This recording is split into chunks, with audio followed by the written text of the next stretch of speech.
चलिए स्टार्ट करते हैं। आज हम लोग पढ़ रहे हैं सेमीकंडक्टर का लेक्चर नंबर 4। लास्ट क्लास में हमने आपको इंट्रोडक्शन बता दिया था full wave half wave rectifier का, और साथ साथ में सर्किट डायग्राम सिखा दिया था। इंट्रोडक्शन जेनर डायोड का हो गया था कि जेनर डायोड हम लोग को अब इस क्लास में पढ़ना है। तो ये दोनों जो हैं फुल वेव और हाफ वेव, ये पढ़ने से पहले हमने पढ़ा था डायोड। और डायोड बनता कैसे है भैया? डायोड बनता है एक पी टाइप और एक एन टाइप सेमीकंडक्टर को जोड़कर, है ना। तो उसको कहते हैं पीएन जंक्शन डायोड। इसमें डिप्लेशन रीजन के बारे में पढ़ा था। फिर फॉरवर्ड बायसिंग क्या होती है, रिवर्स बायसिंग क्या होती है, और उसके हम लोगों ने आईवी कैरेक्टरिस्टिक ये बना हुआ है।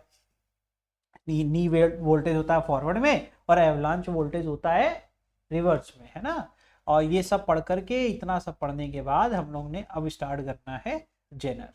ठीक, तो Zener diode special type of diode होता है, बहुत ही इंपॉर्टेंट डायोड होता है, और इसका एप्लीकेशन एज अ स्विच भी हम लोग करते हैं और वोल्टेज रेगुलेटर की तरह भी इस्तेमाल होता है। बहुत ही बड़ी बात है, बहुत ही इंपॉर्टेंट बात है, सर्किट्स में इसका सबसे ज़्यादा इस्तेमाल होता है। ठीक है, तो इसमें देखो, एक तो फोटो डायोड में, एलईडी में, सोलर सेल में, हर जगह इसका इस्तेमाल हो रहा है। ये स्पेशल टाइप ऑफ डायोड है, इसका सिंबल भी स्पेशल होता है। जैसे कि मैंने बोला कि व्हाट इज पीएन जंक्शन का सिंबल, तो जो कि एकदम सिंपल होता है, इस तरीके से एक ट्रायंगल बनता है और फिर एक ऐसे लाइन, स्ट्रेट लाइन होती है, स्ट्रेट लाइन है, और फिर ऐसे करके ये एन को रिप्रेजेंट करता है, ये पी को, तो ये हो गया पीएन जंक्शन डायोड।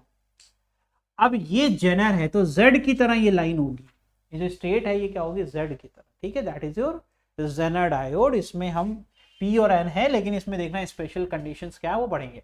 आज Zener diode is a heavily dope, देख रहे हो, डोपिंग का स्तर बढ़ा दो, हैविली डोप कर रहे हैं, मतलब हम जो भी हमारे इम्प्योरिटी, जिसको मैं शब्द बोलता हूँ, इम्प्योरिटी की संख्या बढ़ा दूं।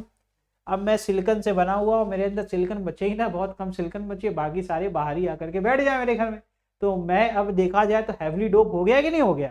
तो वही बात हो रही है कि हैविली डोपिंग होती है, और that is design to operate in the reverse bias. इसका इस्तेमाल हमेशा किस में करते हैं बेटा? रिवर्स बायस में। रिवर्स बायस याद नहीं होगा आप लोगों को, तो इसी पीएन जंक्शन को हम क्या कर दे, अभी मैं पीएन जंक्शन बता रहा हूँ, इसी को हम क्या कर दे, इसको हम नेगेटिव से और इसको positive terminal of the battery से कनेक्ट कर देंगे, तो ये हो जाएगी रिवर्स बायसिंग। समझ गए? तो इसी तरीके से हम अगर यहाँ पर भी इसको निगेटिव से, और ये हो गया मेरा, देखो बड़ी लाइन पॉजिटिव होती है, निगेटिव होती है, और इस तरीके से ये भी रिवर्स बायसिंग हो गया। ठीक, ये काम, इसका इस्तेमाल जब हमेशा करेंगे वो क्या करेंगे, हमेशा रिवर्स। कौन है भाई साहब? क्लैरेंस मेल्विन जेनर, ये बड़े हमारे इंपॉर्टेंट साइंटिस्ट है, इन्होंने ही सब जो है खोज करके बताया। और ये है तुम्हारा सर्किट डायग्राम या सिंबल। ठीक है, ये देख रहे हो एनोड, और ये हो गया तुम्हारा कैथोड, ये इसका एक्चुअल जो कंपोनेंट का डायग्राम, मतलब ये ऐसा दिखता है। ठीक है, ध्यान से। इम्प्योरिटी की संख्या ज्यादा, मैंने जैसा कि अभी एग्जांपल दिया कि मैं सिलिकॉन से बना हुआ हूं और मेरे अंदर जो है फास्फोरस ला करके भर दो, ठीक है, और सिलिकॉन संख्या कम कर दो, तो स्ट्रक्चर में मैंने चेंजेस कर दिए और इम्प्योरिटी आपकी बढ़ गई। डिप्लेशन लेयर क्या हो जाएगी, बहुत ही पतली हो जाएगी, है ना, शॉर्ट हो जाएगी। और less reverse bias voltage cause high electric field इन डिप्लेशन रीजन। कह रहे हैं कम वोल्टेज बढ़ाएंगे और ज्यादा इलेक्ट्रिक फील्ड हमको देखने को मिलेगी किसके अंदर, जो ड्रिफ्ट वेलोसिटी के लिए याद है आपको, इलेक्ट्रिक फील्ड सेटअप होती थी, डोपिंग करते थे, तो उसमें आकर के हम देखो, एक बार देख लो, अगर नहीं याद आ रहा है तुम लोग के चेहरे देख करके मुझे दया आ रही है तो यहाँ जब तुम निगेटिव डाल दोगे तो फिर भैया यहाँ इलेक्ट्रिक फील्ड क्या हो रही है, बढ़ रही है बहुत ज्यादा। ठीक, तो ये जो इलेक्ट्रिक फील्ड आपकी जो है वो इंक्रीज हो रही है, हल्का सा भी वोल्टेज बैटरी का बढ़ा रहे हैं तो उससे ये बात कही जा रही है। ठीक, आगे देखो, तो यहां पर कह रहे हैं कि force generated by electric field breaks covalent bond. कह रहे हैं कि भैया जो फोर्स जनरेट हो रहा है, क्योंकि आपको मैंने बताया था कि ये माइनॉरिटी करंट को इंक्रीज करता है। माइनॉरिटी करंट जो है वो कम आपके प्रेजेंट है, माइनॉरिटी कम संख्या में है, लेकिन उनकी इलेक्ट्रिक फील्ड ताकतवर है। तो जैसे धक्का मैं किसी को दे रहा हूँ, जैसे मंदिर में देखा है कभी, या कभी दरगाह होगा में या मंदिरों में देखोगे भीड़ बहुत हो जाती है, तो जो वहां पे आगे गार्ड होता है वो फटाफट छुओ भागो, है ना, वो क्या करता है, पूरे पुश से धक्का देता है, यानी हाई काइनेटिक एनर्जी प्रोवाइड कर रहा है। इसी प्रकार से जब कोई एक इधर से एंट्री ले रहा है, पॉजिटिव होल माइनॉरिटी है जो कि एंड तरफ से, और पी की तरफ जाना है उसको, अब वो क्या होगा, जैसे ही यार इलेक्ट्रिक फील्ड उसको बहुत तेज से धक्का दे रही है, तो इसकी काइनेटिक एनर्जी बहुत ज्यादा बढ़ जा रही है, और जा करके जब वो टकराएगा सामने दीवार से, या कोई भी आपका एटम पड़ा हुआ है, तो वो क्या करेगा, उसको तोड़ता हुआ चला जा रहा है। यानी कोवेलेंट बॉन्ड जो बने हुए रखे थे दूसरे वाले पी में, उसमें जाकर उसने ब्रेक कर दिया। ठीक, अब ब्रेक करेगा तो क्या हो जाएगा, इलेक्ट्रॉन की संख्या बढ़ती जाएगी, समझ गए, और होल भी क्रिएट हो जाएंगे। This gives rise to large amount of current.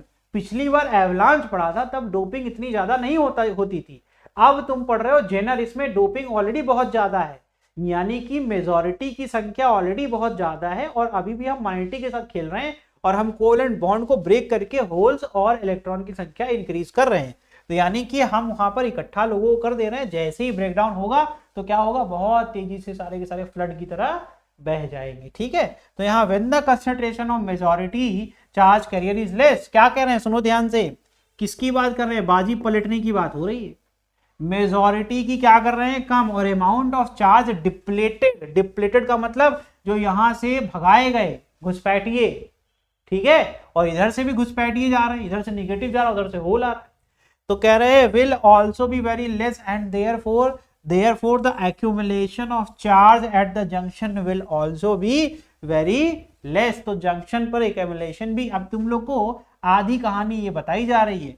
यहां पर तुम एक चीज तो भूल ही गए, बैटरी क्या कर रही है, बैटरी इसको सपोर्ट कर रही थी, इफ यू रिमेंबर। अरे यहां पर होल्स ज्यादा होते थे या इलेक्ट्रॉन ज्यादा होते थे, हमने क्या किया, रिवर्स बायसिंग में यहां इलेक्ट्रॉन पहुंचा दिए, वो किसको घटाएगी, ठीक है, होल्स को, और इधर से किसको घटाएगी, तो मेजॉरिटी को रिड्यूस कर रहे हो कि नहीं कर रहे हो।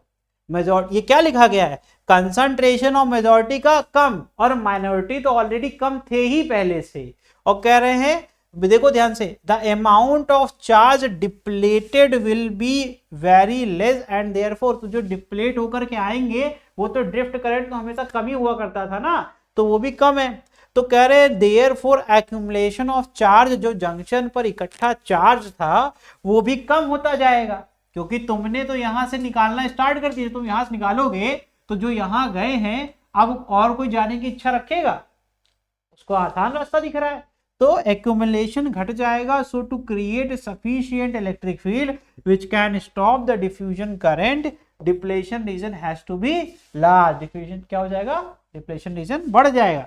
But when the concentration of majority charge carrier is very large, a small depletion will be enough to generate sufficient electric field which can stop the diffusion current, and heavily doping produces the large concentration of majority charge carrier। तो कह रहे हैं कि अब तुमने ये PN junction में करके एक्सपेरिमेंट देखा कि अगर तुम रिवर्स बायसिंग करोगे और डोपिंग भी कम रखोगे, यानी मेजॉरिटी की संख्या कम रखोगे, तो ड्यू टू दिस आपका कंसंट्रेशन घटता जाएगा, है ना। लेकिन अगर तुम हाई डोपिंग करोगे तो ध्यान से देखना, हाई डोपिंग करोगे तो ढेर सारे चार्ज आकर के तुम्हारे क्या हो गए, यहाँ इकट्ठा हो गए, मतलब वो ऑलरेडी इतनी ज्यादा कैपेसिटी में है कि तुम्हारे इस रिवर्स बायसिंग से इनकी वैल्यू जो है बहुत ज्यादा घटने वाली नहीं है। तो कह रहे हैं कि इस जो डिप्लेशन रीजन ये बन रहा है, इसकी जो पोटेंशियल है वो इलेक्ट्रिक फील्ड बड़ी स्ट्रांग बनेगी। इससे क्या होगा कि जब कंसंट्रेशन आपका ज्यादा होगा तो स्मॉल डिप्लेशन भी इतनी इनफ एनर्जी इलेक्ट्रिक फील्ड की क्रिएट करेगा जिससे कि डिफ्यूजन करंट, डिफ्यूजन याद है इधर से बहने वाला पी से एन, वो रुक जाएगा और हैवली डोपिंग प्रोड्यूस करता है लार्ज कंसंट्रेशन ऑफ, ज्यादा कंसंट्रेशन घनत्व किसका, मेजॉरिटी चार्ज कैरियर्स का।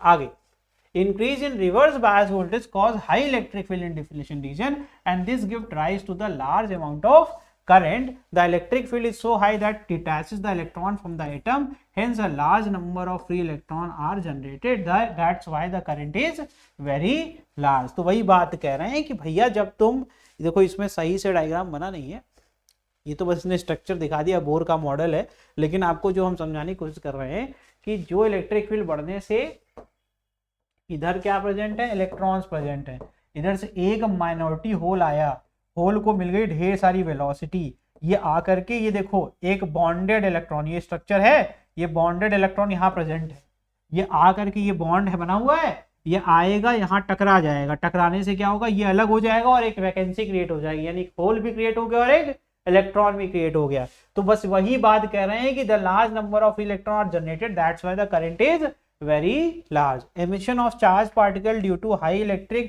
field क्या है, 10 की पावर 6 क्या है आपकी, ये वोल्ट पर मीटर होता है ना, दिस इज नॉट टी, ये गलत है। इलेक्ट्रिक फील्ड जो है तुम्हारी वो इसका सही जो तुम्हारा होगा इलेक्ट्रिक फील्ड तुम्हें याद नहीं होगा, F = QE होता है, है ना, E is equal to F upon Q, है ना। और तुम उसको कन्वर्ट करोगे, अब तुम्हें ये लग रहा होगा ये वोल्ट कैसे आ गया, बेटा वोल्ट इज इक्वल टू होता है वर्क अपॉन चार्ज, है ना। तो ये होता है जूल पर कुलम, और जूल कैसे बनता है, ये बनता है न्यूटन और मीटर पर कुलम, सारी चीजें दिखा दे रहा हूं, ठीक है। तो तुम अगर यहां पर ध्यान से देखोगे, अब तुमने कर दिया वोल्ट पर मीटर, ये मीटर तुमने यहां डिवाइड में कर दिया, है ना। ये क्या बन जाएगा तुम्हारा अब फोर्स पर कुलम। अब ध्यान से देखना, एफ अपॉन क्यू क्या हो गया, इलेक्ट्रिक फील्ड हुआ कि नहीं हुआ, तो न्यूटन पर कुलम भी तो हो गया वोल्ट पर मीटर, यूनिट प्रूफ कर दिया मैंने, समझ में आ रहा है। तो ये तुम्हारी वोल्ट पर मीटर है, ठीक है।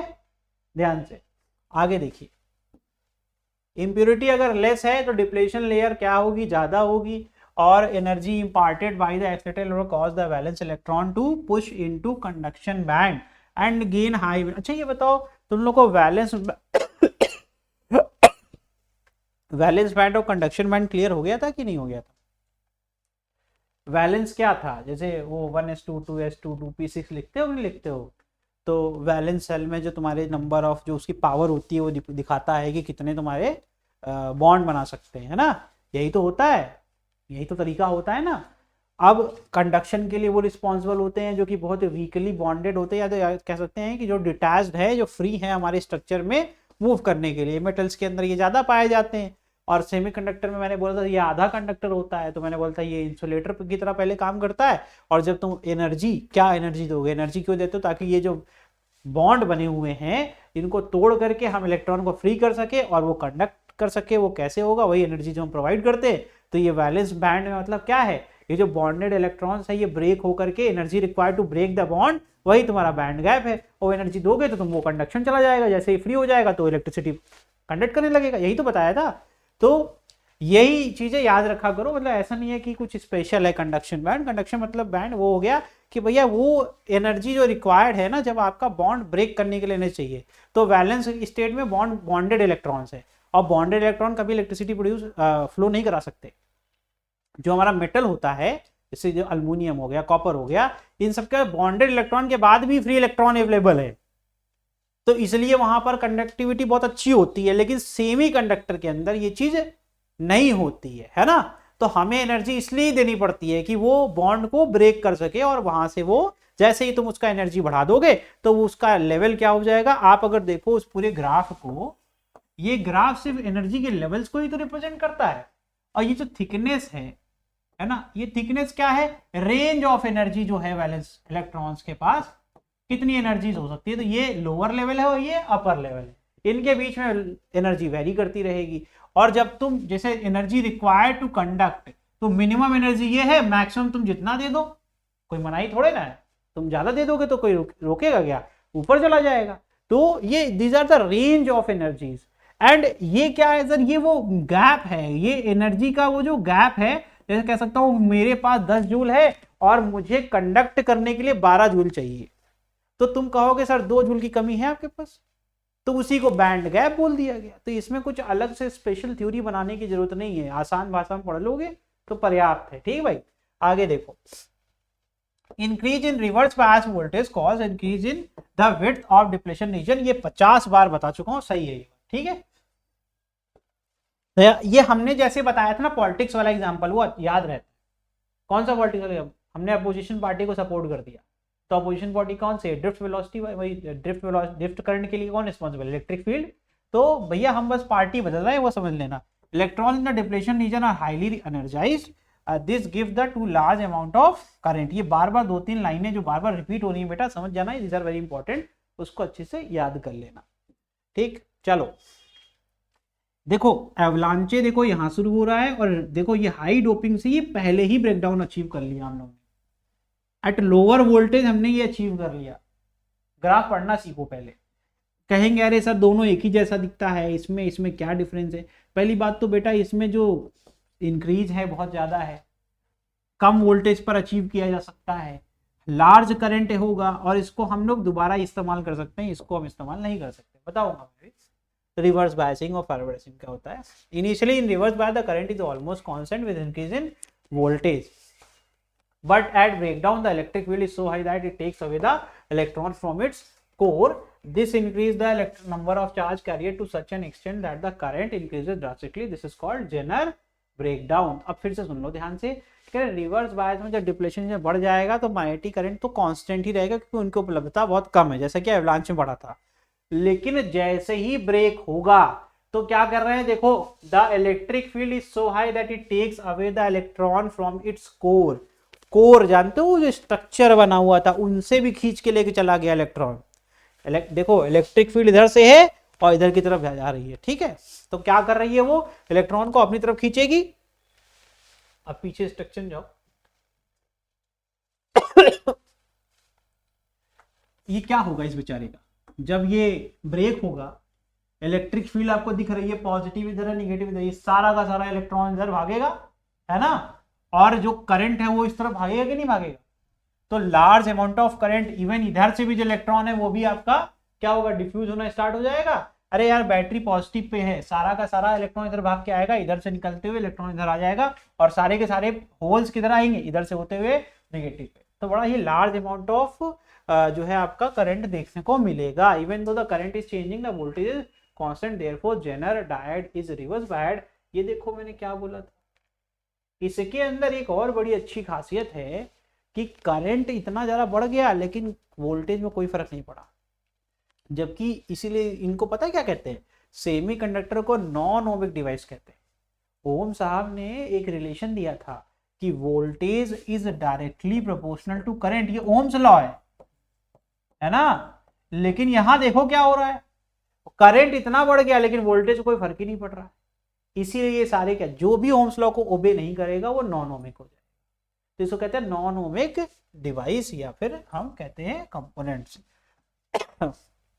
In normal diode, similar phenomenon takes place, but there the mechanism is avalanche breakdown in which the free electron knock off bonded electron. देखो ये और इसमें अंतर होता है, लो डोपिंग है, इसमें क्या कर रहे हैं, एवलांच ब्रेकडाउन में क्या हो रहा है, जिसमें फ्री इलेक्ट्रॉन है वो क्या करता है, बॉन्डेड इलेक्ट्रॉन को तोड़ देता है, ठीक है। तो इसमें और उसमें आपका डिफरेंस होता है। तो current varies, voltage remains constant. तो अगर हमने इसको किसी सर्किट में पैरेलल लगा दिया तो करंट आप जितना लेना है ले लो, लेकिन वोल्टेज आपकी सर्किट का कांस्टेंट रहेगा क्योंकि पैरेलल में वोल्टेज रिमेन्स कांस्टेंट, ठीक है। Above breakdown voltage current changes but the voltage remains constant. देखो voltage is approximately same but the current is increasing. तो ये बात हो गई कि voltage is constant but current is changing, ये सिर्फ इसमें ही होता है, ठीक। एक चीज और दिखानी थी बच्चों, ठीक है, चलो ठीक है। अब हम लोग लास्ट वाले में जाएंगे। तुम्हारी कौन सी पीपीटी थी, S4 थी ना।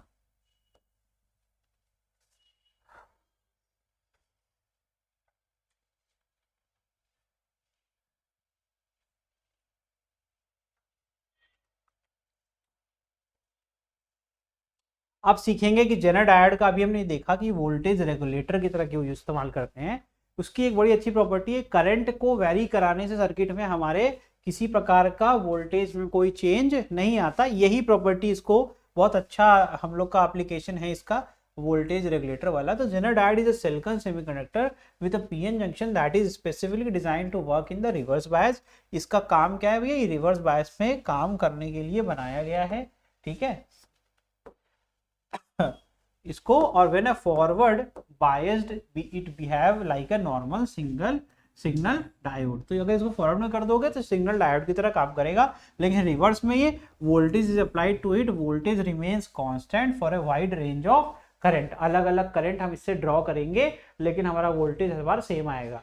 तो एक ही वोल्टेज पर मल्टीपल करंट देने की इसकी बड़ी स्पेशल प्रॉपर्टी है और यही फीचर है, इसीलिए इसका इस्तेमाल करते हैं वोल्टेज रेगुलेटर। किसमें, डीसी सर्किट में, क्योंकि ये सेमी कंडक्टर तो सारा का सारा डीसी ही पे ही काम करता है, कोई एसी का ये इंस्ट्रूमेंट नहीं है, कंपोनेंट नहीं है। Primary objective of the Zener diode as a voltage regulator is to maintain constant. हमें अगर अलग अलग करंट पर कोई चीज चलानी हो लेकिन हमें वोल्टेज सेम रखना है तो हम उसको जेनर डायोड का ही इस्तेमाल करते हैं। तो यहाँ पर देखो करंट फ्लोइंग थ्रू जो लोड है, लोड रेजिस्टेंस हमने लगा दिया जिसमें IL लिख दिया। जेनर के अंदर से IZ जा रहा है और लोड करंट हमारा IL है। तो Zener diode is connected in reverse bias condition and parallel to the load where constant voltage output is needed. ध्यान से, मैंने अभी स्टार्टिंग में बोला था कि अगर तुम देखोगे तो एक ही ऐसी सर्किट है जहां पर वोल्टेज कांस्टेंट रहता है, वो क्या है, पैरेलल। तो पैरेलल में कनेक्ट कर देंगे तो करंट उसमें वेरी करा सकते हो, लेकिन आपको वोल्टेज जो इसका वोल्टेज होगा वही आपको लोड का वोल्टेज मिलेगा, क्योंकि ये दोनों एक दूसरे के पैरेलल हैं। पैरेलल ब्रांचेज में बेटा याद रखो, दो पैरेलल ब्रांचेज में वोल्टेज कांस्टेंट रहता है, ठीक है। तो जो वोल्टेज इसका होगा वही वोल्टेज हमारे आरएल के अक्रॉस होगा, लेकिन करंट वेरी कर सकता है। तो देखो यहाँ पर हमने कोई वेरिएबल वोल्टेज, अलग अलग वोल्टेज वाली सप्लाई ले ली, यहाँ एक छोटा सा रेजिस्टेंस लगा दिया। अगर तुम्हें रेजिस्टेंस समझना है तो जो बल्ब होता है, बल्ब 10 रुपए का आता है, अब पता नहीं कितने का आता होगा, उसमें से एक सिंपल वायर होता है, वायर के अंदर रेजिस्टेंस होता है, वही रेजिस्टेंस का पूरक है, ठीक। तो ये हो गया। और यहाँ पर देखो इस तरीके से हमने यहाँ पर जंक्शन बनाया, इसको जंक्शन कहते हैं क्योंकि यहाँ से दो रास्ते हो गए, एक रास्ता ये, एक रास्ता ये, इसको जंक्शन कहेंगे, ठीक है। अब जंक्शन से हमने एक ये लगा दिया और एक ये लगा दिया, ठीक।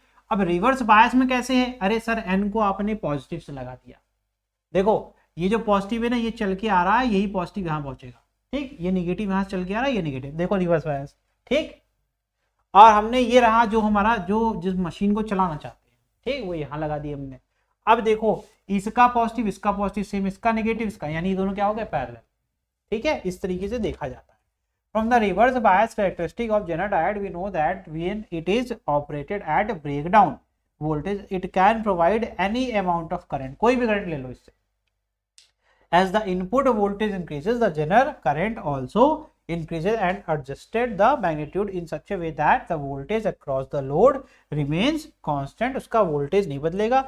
Similarly, when the input voltage decreases, Zener current also decreases and adjust the magnitude in such a way that voltage across the load remains constant। तो ये जो इसके अंदर एक खासियत है कि करंट को बढ़ाओ या घटाओ वोल्टेज सेम रखेंगे, तो इससे हमारे इस बेचारे अप्लायंसेस को पता भी नहीं चला कि उसको वोल्टेज सेम मिल रहा है और करंट उसको अलग अलग कैसे मिल जा रहा है। उसका रीजन क्या है, जो भी एक्स्ट्रा करंट चाहिए होगा वो इधर देगा, जो भी रिड्यूस होगा वो भी यहाँ एडजस्ट हो जाएगा।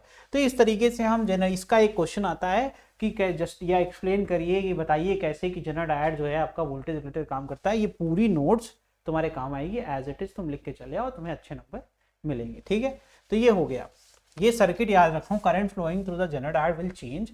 कैसे, वेरिएबल वोल्टेज है, ये करंट है, ये सर्किट है, no change in the voltage, तो बता दिया मैंने, द जेनर डायोड ये सब बता दिया। ये इधर आओ जरा ध्यान से देखो, ये 2 बार रिपीट कर दिया इसने।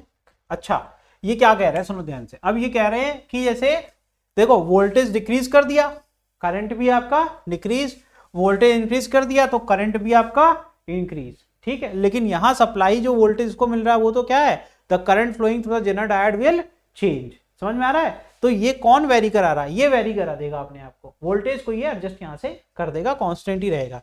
तो for Zener diode to be act as a voltage regulator it must be operated in breakdown. याद रखना कि बिना ब्रेकडाउन रीजन के ये काम नहीं करेगा। ग्राफ याद होना चाहिए, ब्रेकडाउन में ही ऐसा हो रहा था, ब्रेकडाउन में ही ऐसा हो रहा था कि वो अलग अलग करंट दे रहा है सेम वोल्टेज पर, उसके पहले ऐसा नहीं हो रहा है, हर अलग वोल्टेज पर अलग करंट है।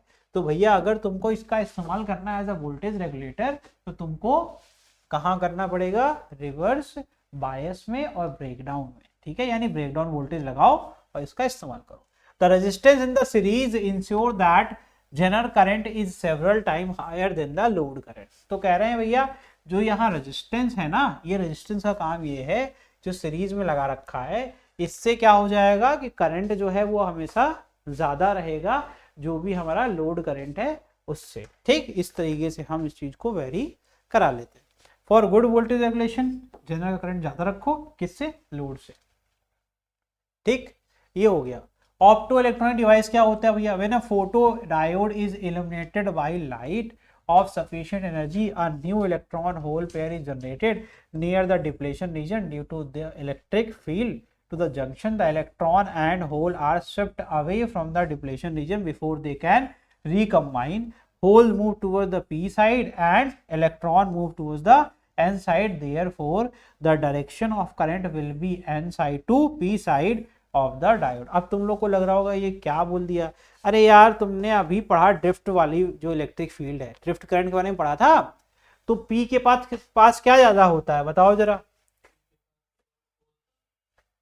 पी के पास होल ज्यादा होता है, इलेक्ट्रॉन ज्यादा होता है ना यार, एक्स्ट्रा फास्फोरस आ रहा है 5, और इसके बाद तो इसका मतलब है ये शिफ्ट अवे किसने किया होगा, इलेक्ट्रिक फील्ड ने करा होगा, क्योंकि याद है सबको डिफ्यूजन वाला सिस्टम हुआ कैसे था यार, यहाँ पर इस तरीके से था, ये P होता था, ये N होता था, यहाँ सारे पॉजिटिव इकट्ठा हो जाते थे, यहाँ निगेटिव इकट्ठा हो जाते थे, है ना।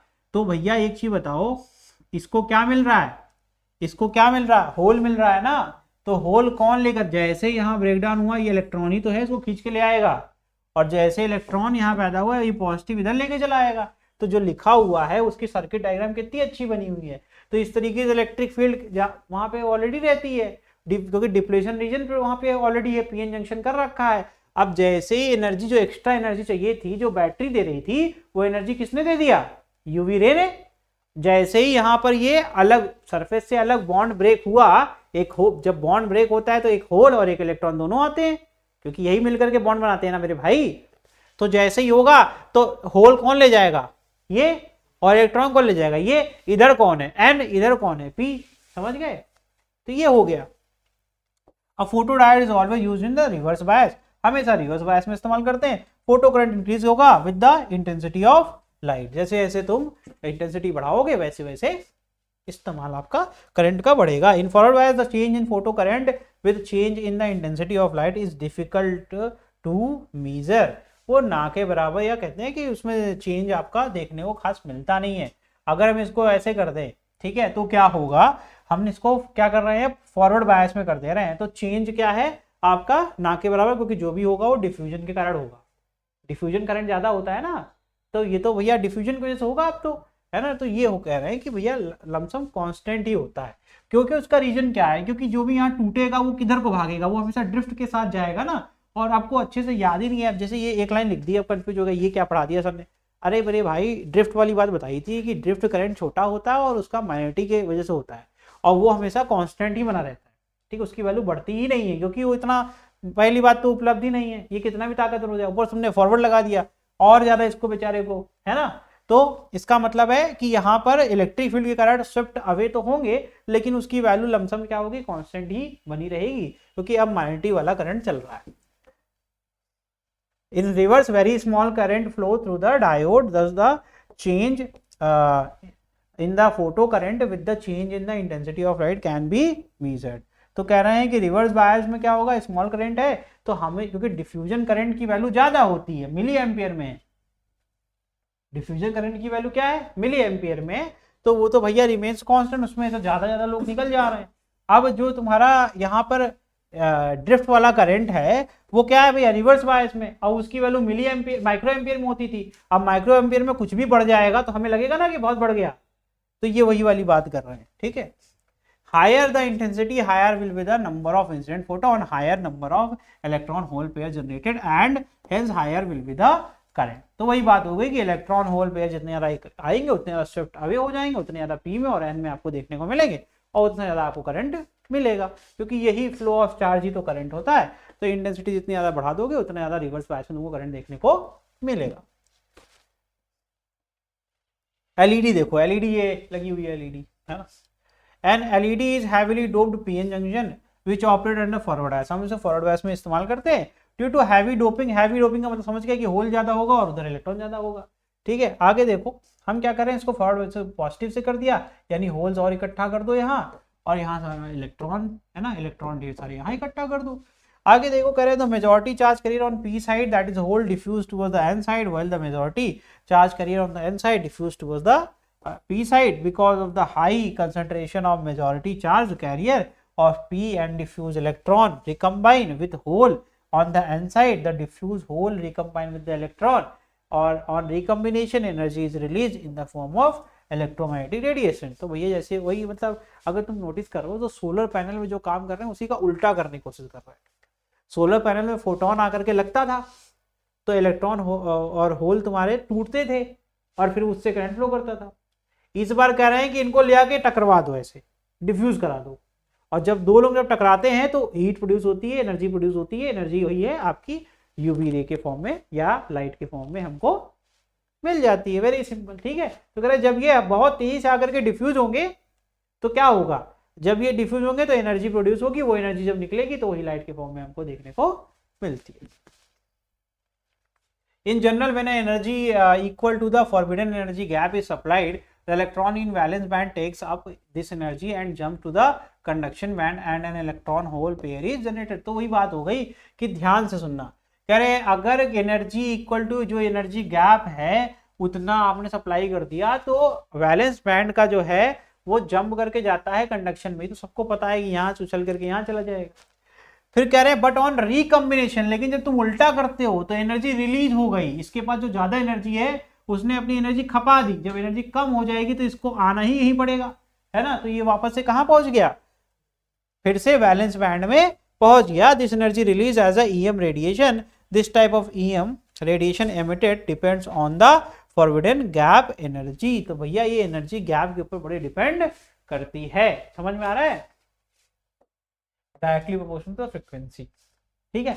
एच न्यू वाला फॉर्मूला इस्तेमाल हो रहा है, तो Eg इक्वल टू क्या हो जाएगा, h nu, nu will be the frequency, frequency होता है c अपॉन लैम्डा, c आपका स्पीड ऑफ लाइट, तो Eg equal to sc by lambda, यानी कि वेवलेंथ के इनवर्सली प्रोपोर्शनल होगा और फ्रीक्वेंसी के डायरेक्टली प्रोपोर्शनल होगा। सिलिकॉन जर्मेनियम में semiconductor the radiation of EM wave during recombination belong to the region of infrared. तो कह रहे हैं कि भैया जो तुम्हारा ये सिलिकॉन जर्मेनियम का सेमीकंडक्टर है उसमें ये सब काम करोगे तो तुम्हारा इंफ्रारेड रेडिएशन के आसपास की एनर्जी गैप वाली वेव आपकी देखने को मिलेगी। The wavelength of the infrared are out of visible range, so we can't see, तो हम उसको देख नहीं पाते हैं, ठीक है, हमें वेव दिख थोड़ा ना रही है निकलती हुई कोई भी, हमें तो सिर्फ विजिबल लाइट मिल रही है। तो normal diode germanium silicon indirect band gap semiconductor material है। लाइट इमिटिंग डायोड में डायरेक्ट बैंड गैप सेमीकंडक्टर चाहिए होते हैं जो कि कंपाउंड से बनते हैं, यानी हम 2-3 को मिला करके बना रहे हैं, ठीक है।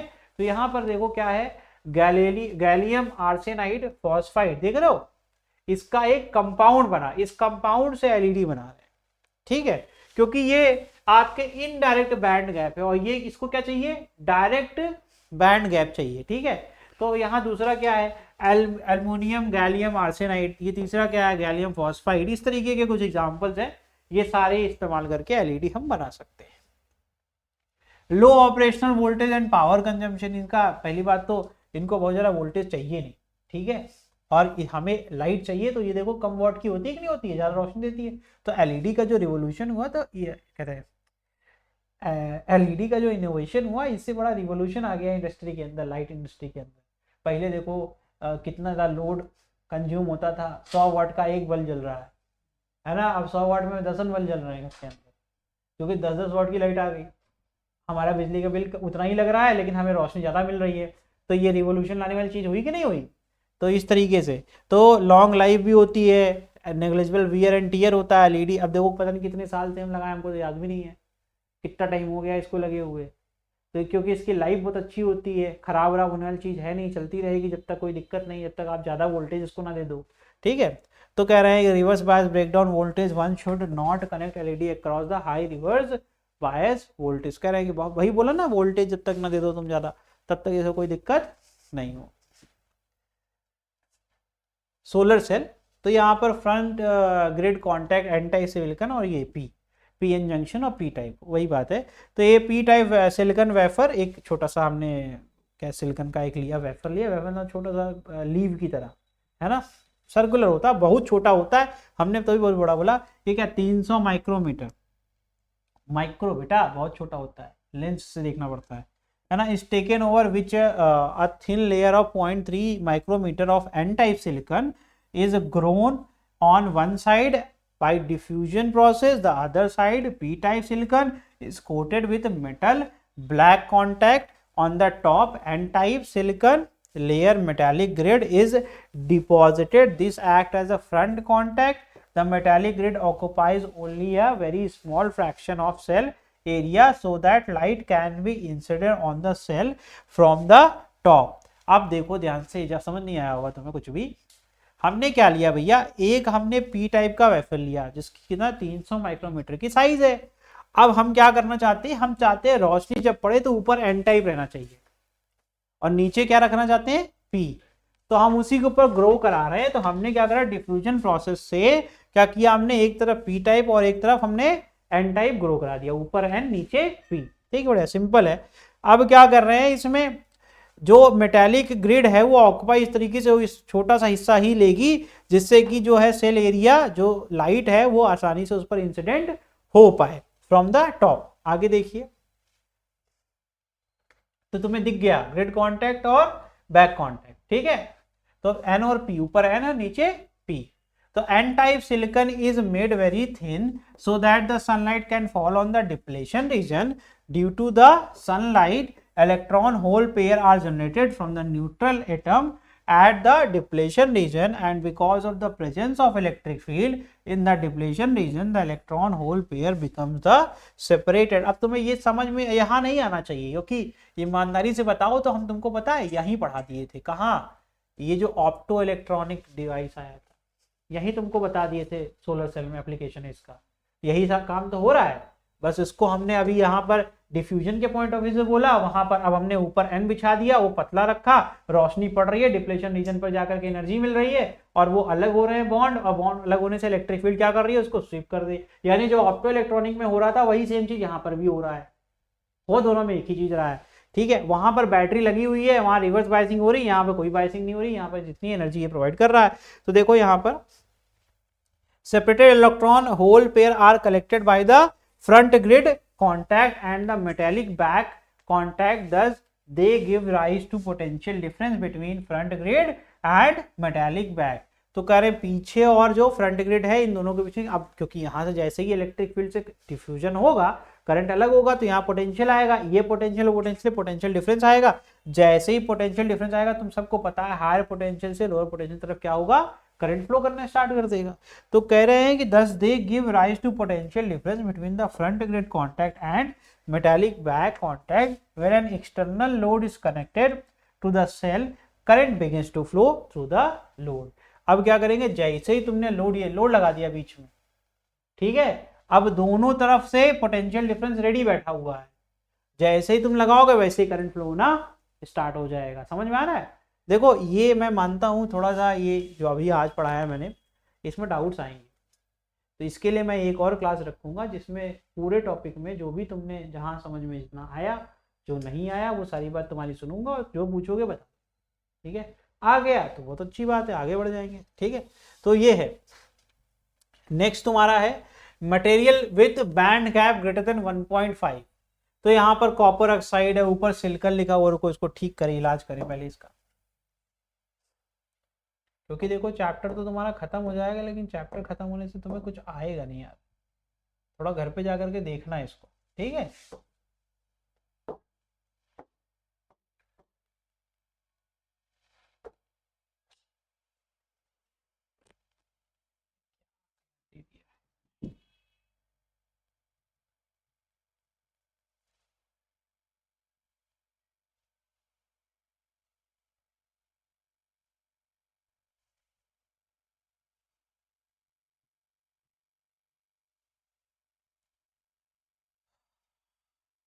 दिख रहा है क्या ये? अब तो दिख ही रहा होगा जी,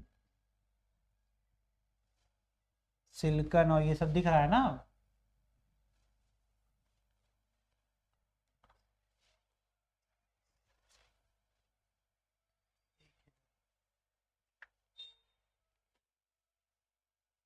इतनी मेहनत करने के बाद भी नहीं दिख रहा है।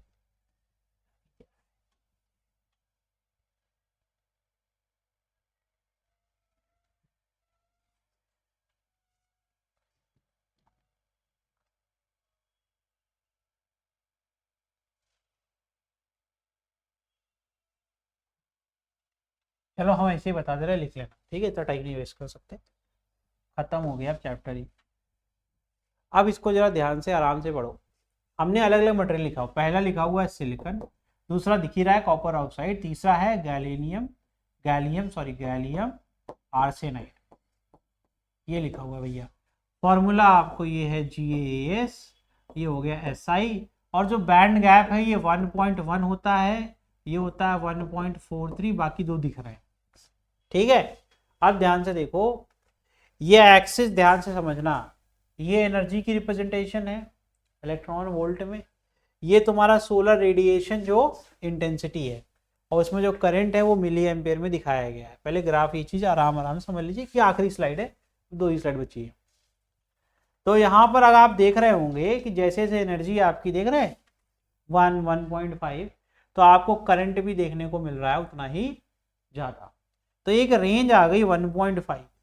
तो कह रहे हैं मटेरियल जिसमें बैंड गैप 1.5 से ज़्यादा है उसमें देख रहे हो करंट आपका डिक्रीज कर रहा है, और हमारे पास देखो ये 1.5 तक में करंट देख रहे हो इंक्रीज कर रहा है। तो वही कह रहे हैं most of the incident radiation are absorbed by the top layer of solar cell. तो वही कह रहे हैं कि ज्यादातर तो क्या होता है, एब्जॉर्ब ही हो जाता है।